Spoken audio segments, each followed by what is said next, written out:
Panglima Tentara Nasional Indonesia, Jenderal Agus Subianto, memerintahkan seluruh pasukan TNI berada dalam status siaga 1 mulai 1 Maret 2026. Instruksi tersebut tertuang dalam telegram Panglima TNI yang ditandatangani Asisten Operasi Panglima TNI Letjen Popi Rinal Magmun.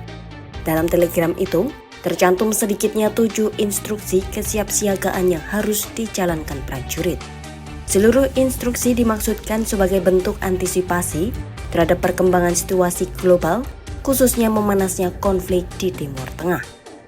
Namun, pengamat militer Khoirul Fahmi mewanti-wanti instruksi TNI Siaga 1 yang tidak diikuti dengan keterangan yang jelas bisa sangat berbahaya. Kondisi ini bisa memicu kesimpang siuran informasi yang berdampak ke seluruh lini aktivitas negeri. Lantas, apa arti TNI Siaga 1?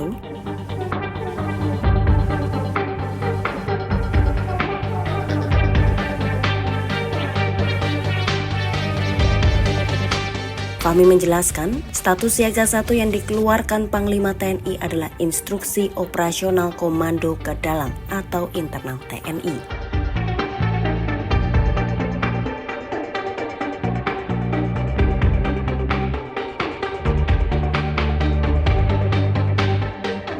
Dalam doktrin pertahanan, kesiapan semacam ini merupakan bagian dari sistem peringatan dini dan manajemen krisis.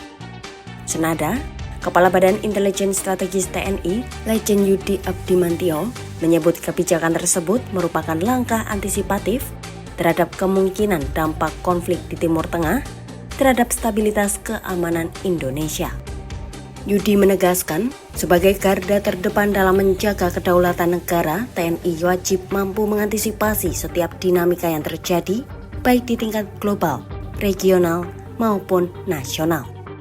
Selain itu, Panglima TNI juga menginstruksikan Bais TNI untuk mendata WNI yang berada di wilayah terdampak konflik melalui jaringan atase pertahanan RI. Tindakan ini dinilai penting karena terdapat sekitar 541.511 WNI yang tersebar di berbagai negara di kawasan Timur Tengah.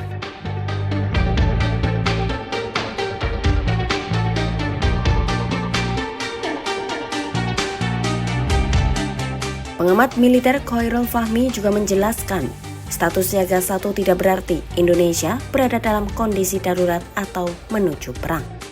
Status tersebut berbeda dengan penetapan keadaan bahaya seperti darurat sipil atau darurat militer yang berdampak langsung pada pembatasan hak masyarakat. Ia menekankan kebijakan tersebut bersifat preventif dan tidak memengaruhi aktivitas ekonomi maupun kehidupan masyarakat secara umum. Fahmi juga menepis sinyal adanya perang yang meletus di Indonesia dengan diberlakukannya status siaga TNI 1. Menurutnya, kemungkinan konflik bersenjata di Timur Tengah akan memicu perang langsung di wilayah Indonesia sangat kecil. Hal ini karena Indonesia menganut politik luar negeri bebas aktif dan tidak terikat dalam fakta pertahanan militer dengan blok negara manapun yang sedang berkonflik. Sementara itu, Kepala Pusat Penerangan TNI Brigjen TNI Aulia Dwi Nasrullah mengatakan, kesiapsiagaan TNI melalui status siaga 1 merupakan bagian dari tugas pokok TNI dalam melindungi bangsa dan wilayah Indonesia. Dia menjelaskan, dalam Undang-Undang TNI, salah satu tugas TNI institusi militer adalah menjaga kedaulatan negara dan melindungi seluruh wilayah Indonesia dari berbagai ancaman.